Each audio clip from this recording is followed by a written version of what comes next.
اور اللہ تعالیٰ تو رحمت کے وعدے فرماتے ہیں. حدیث پاک میں آتا ہے کہ جب شیطان نے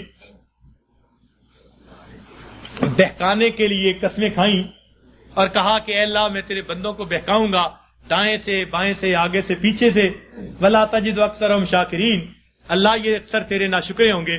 تو اس وقت فرشتوں کو بڑی حیرت ہوئی، کہنے لگے اے اللہ اولاد آدم کے لیے تو مشکل بن گئی.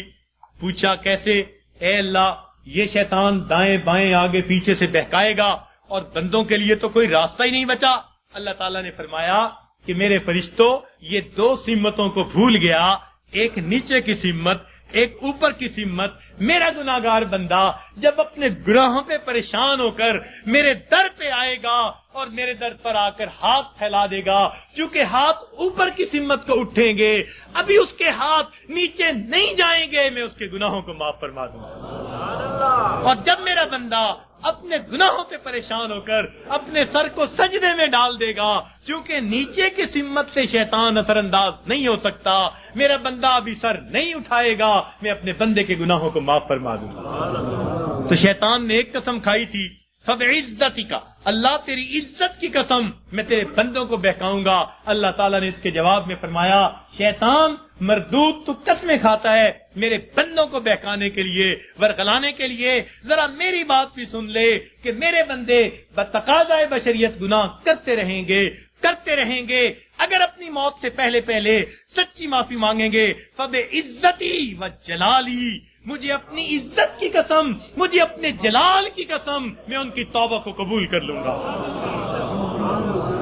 تو شیطان نے بہکانے کے لیے ایک قسم کھائی تھی، رحمان نے معافی دینے کے لیے دو قسمیں کھائی ہوئی ہیں. سبحان اللہ. اس لیے اللہ تعالیٰ کی ہر صفت کا ایک نام ہے، لیکن رحمت کی صفت کے دو نام ہیں، رحمان اور رحیم. اور کوئی صفت ایسی نہیں جس کے دو نام ہو سوائے رحمت کی صفت. وہ تو اتنا کریم آقا ہے، وہ تو بخش کے خوش ہوتا ہے، وہ تو معاف کر کے خوش ہوا کرتا ہے. میں ایک مرتبہ بچیوں کو پردے میں درس دے رہا تھا، ایک جامعہ کی دور حدیث کی بچیاں تھیں، تو ان سے میں نے سوال پوچھا کہ بتاؤ دنیا میں سب سے آسان کام کیا ہے؟ ایک بچی نے جواب دیا کہ اپنی ماں کو منانا. میں نے پوچھا وہ کیسے؟ کہنے لگی جی کہ ہمارا یہ تجربہ ہے کہ ماں اگر اپنے بیٹے سے ناراض بھی ہونا تو بیٹی سے پوچھتی پھرتی ہے، اس نے روٹی کھا لی، اس کا بستر تو نے بنا دیا، اس کے کپڑے تو نے ٹھیک کر دیے.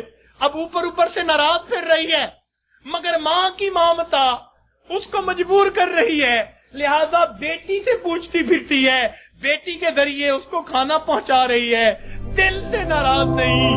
خفا تھی، بچے نے ستایا مگر دل سے خفا نہیں، اس لیے پوچھتی بھی پھر رہی ہے کہ بچے کو سب چیزیں مل گئیں یا نہیں مل گئیں. تو وہ کہنے لگی کہ جب ماں کی مامتا کا یہ حال ہے تو ماں کو منانا بہت آسان ہوتا ہے.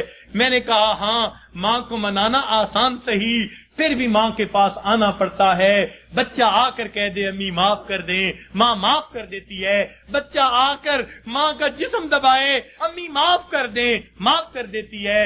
ہاتھ جوڑ دے، معاف کر دیتی ہے. اگر پھر بھی معاف نہ کرے، بچہ رو پڑے. ماں سے کبھی بیٹے کے آنسو نہیں دیکھے جاتے. کتنی ناراض کیوں نہ ہوگی جب دیکھے گی بچہ آنسو بہا رہا ہے، اپنے دوپٹے کے پلو کو لے کے آنسو پوچھے گی، کہے گی بیٹا رو نہیں، چل میں نے تجھے معاف کر دیا. تو ماں کو منانا دنیا میں اتنا آسان ہے. بچیاں کہنے لگیں، میں نے انہیں اس وقت بتایا کہ دیکھو ایک اور ذات ہے جس کو منانا ماں کے منانے سے بھی 70 گنا زیادہ آسان ہے، اور وہ پروردگار عالم کی ذات ہے. ماں کو تو پھر بھی زبان سے کہنا پڑے گا، پاؤں پکڑنے پڑیں گے، ہاتھ جوڑنے پڑیں گے، آنسو بہانے پڑیں گے. ایک وہ پروردگار ذات ہے جس کے سامنے بندہ تنہائی میں بیٹھا ہو، فقط دل کے اندر نادم ہو جائے، دل کے اندر شرمندہ ہو جائے اور دل میں پکارے پروردگار گناہوں کی معافی چاہتا ہوں، میں نے سچی توبہ کر لی، اللہ میں نے صلح کر لی، مجھے اپنا بنا لے، شیطان کے پنجے سے چھڑا لے. کوئی ہاتھ نہیں ہلایا، کوئی اس نے زبان سے لفظ نہیں نکالا، فقط دل کی ندامت کو قبول کر کے اللہ تعالیٰ اپنی ناراضگی کو دور فرما دیتے ہیں. تو اللہ رب العزت کو منانا ماں کے منانے سے بھی 70 گنا زیادہ آسان. تو اپنے رب کو منا لیجئے.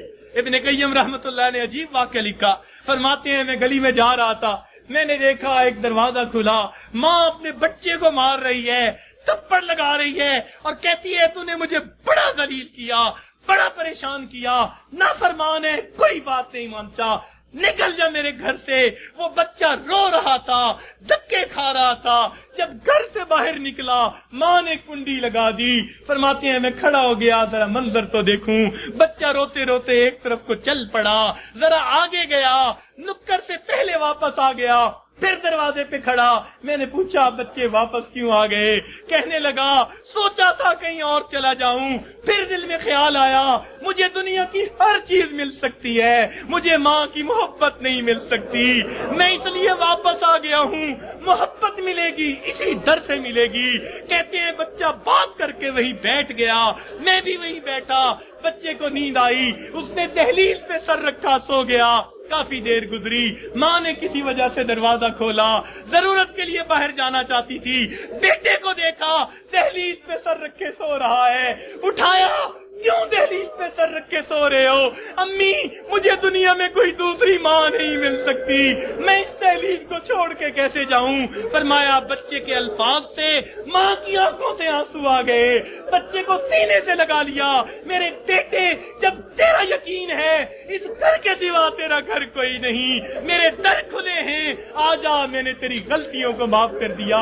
فرماتے ہیں جب گنہگار بندہ اپنے رب کے دروازے پہ اس طرح آتا ہے اور کہتے ہیں رب کریم میری خطاؤں کو معاف کر دے، میرے گناہوں کو معاف کر دے، اے بے قصوں کے دستگیر، اے دکھی دلوں کو سکون دینے والے، اے غمزدہ دلوں کو تسلی دینے والی ذات، اے پریشان دلوں کو سکون بخشنے والی ذات، اے بے سہارا لوگوں کا سہارا بننے والی ذات، اے گناہوں کے پردوں میں، گناہوں کو اپنی رحمت کے پردوں میں چھپا لینے والی ذات، تو میرے لیے رحمت فرما دے، مجھے در در کے دھکے کھانے سے بچا لے، اللہ اپنی ناراضگی سے بچا لے، میں صلح کرنے کے لیے حاضر ہو گیا ہوں، پروردگار آئندہ نیکوکاری کی زندگی عطا فرما۔ تو جب بندہ اس طرح پیش کر دیتا ہے اللہ رب العزت اس بندے کی توبہ کو قبول کر لیتے ہیں۔ اللہ تعالی ہمیں سچی توبہ کرنے کی اور توبہ کر کے یہاں سے اٹھنے کی توفیق عطا فرما دے۔ وآخر دعوانا ان الحمد